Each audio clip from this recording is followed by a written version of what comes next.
The Las Vegas Raiders nearly pulled off the upset in Week 10 against the Denver Broncos. Now they get to host the Dallas Cowboys in this Week 11 matchup, who are coming off a bye. My name's Tyler, here with my brother Ryan, and we're going to break down this game and provide our predictions at the end. Be sure to stay tuned, leave a comment, let us know who you think is going to win and why. And while you're at it, hit that subscribe button to get notified when new videos come out. We're trying to get to 100 new subscribers this week, and let's see if we can do it in this video alone.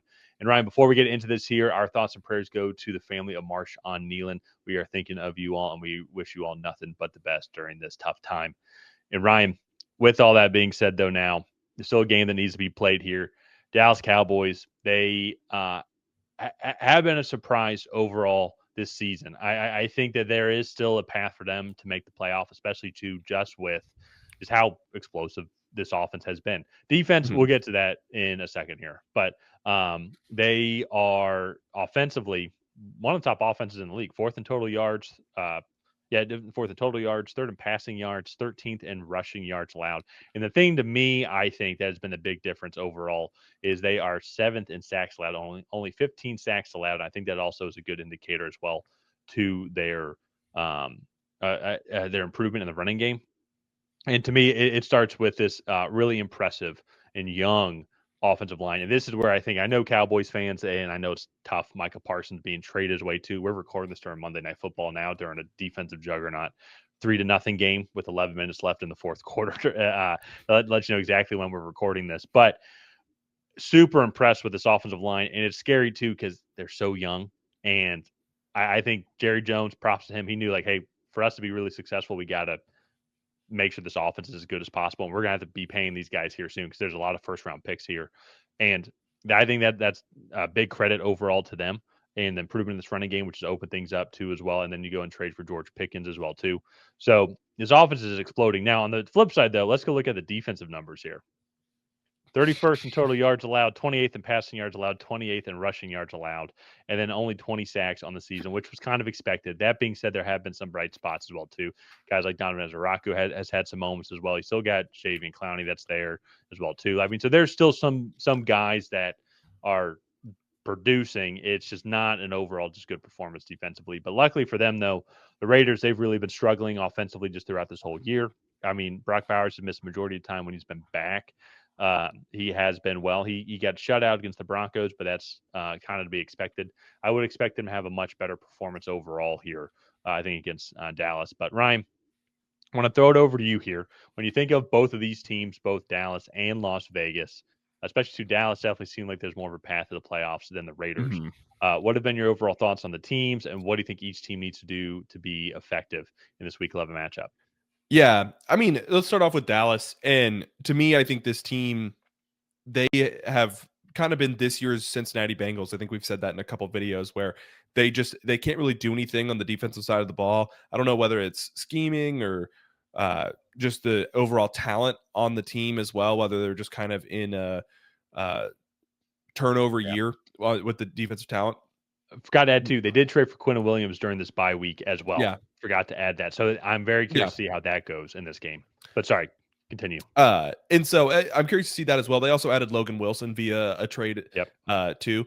And so I think that's going to be something just to kind of keep an eye on if they can, make any defensive improvements here with some of those additions. But yeah, they really have just not been able to make many stops this year. They put a lot of pressure on the offense to really go and perform.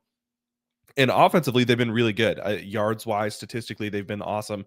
The only game I can think of where I really felt like they struggled consistently was that Denver game, but that Denver defense will do that to just about anybody. And so I think that's something to, kind of build off of. And you look at this team as a whole, I think they're young. I obviously not paying Micah Parsons $47 million is going to allow them to spend that money elsewhere on a lot of different pieces. And I think first things first, maybe extend George Pickens because I think him and CeeDee Lamb have been a fantastic duo. You have Jake Ferguson there in the middle. The other one that I really like is Javonte Williams. I know you're probably not in the business of paying running backs, but he's been really good for them this year. And especially behind that offensive line, I think that's something to be said in what could be a weaker running back class. You kind of have Jeremiah Love and then not a whole lot else after that. So I think for the Cowboys, definitely a more promising outlook than their opponent here, where you look at the Raiders and they're 2-7. Geno Smith looks rough. This offensive line has struggled. I know you guys are coming off a good performance against the Broncos, but I will say that, one, that's a division matchup, so you're usually going to perform best in those games.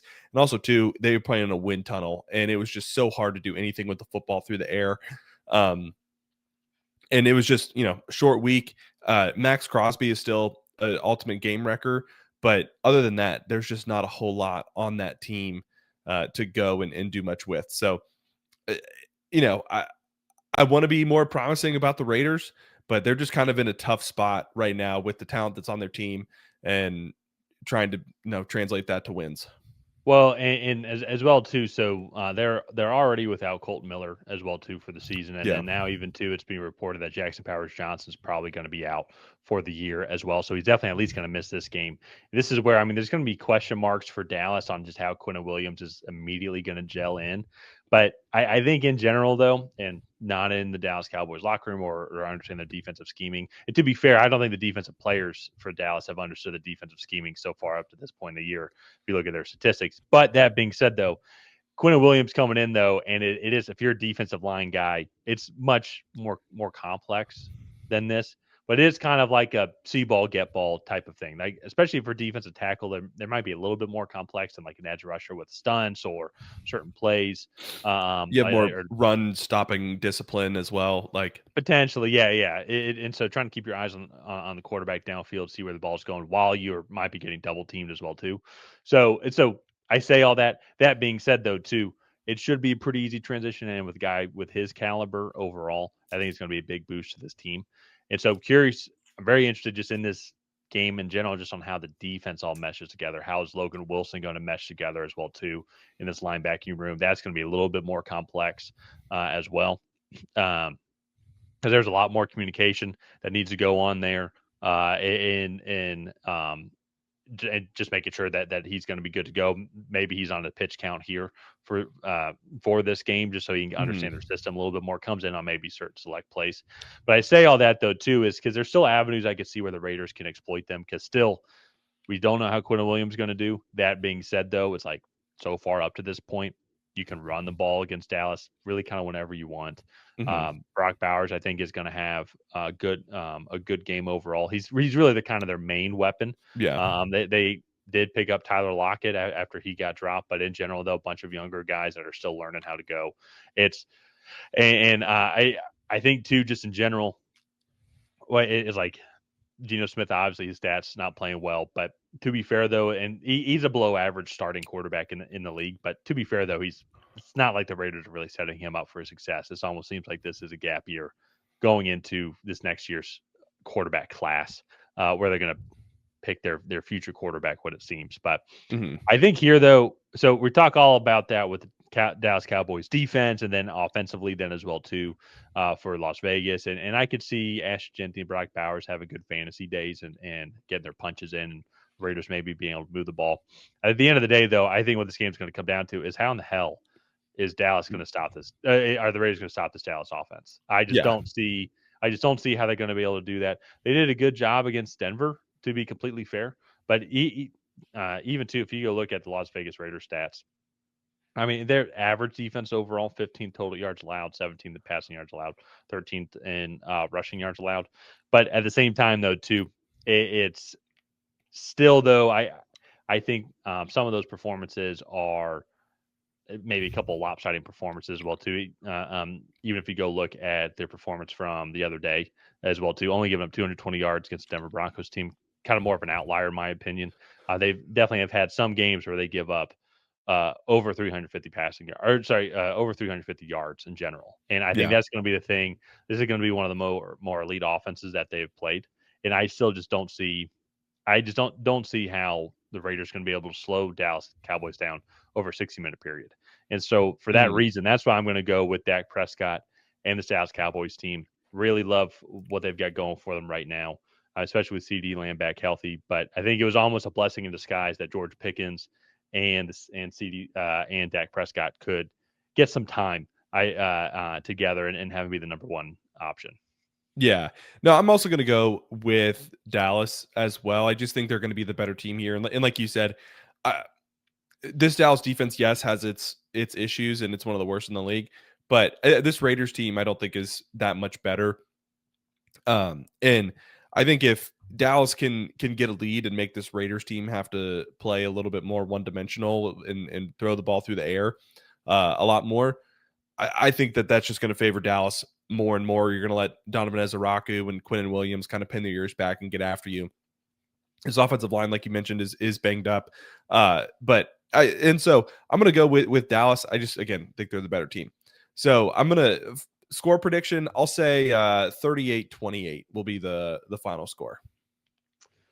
I could see that. Yeah, I could see Dallas giving up some points. Yeah, I'll see that. I don't know if they'll put up 40. I'll go 35-21.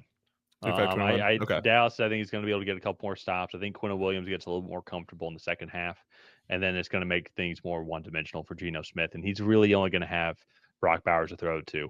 Not like this Cowboys secondary is that great. I think that they spent the wrong money on Trayvon Diggs and on Deron Bland as well too. So, but more still to come out for that.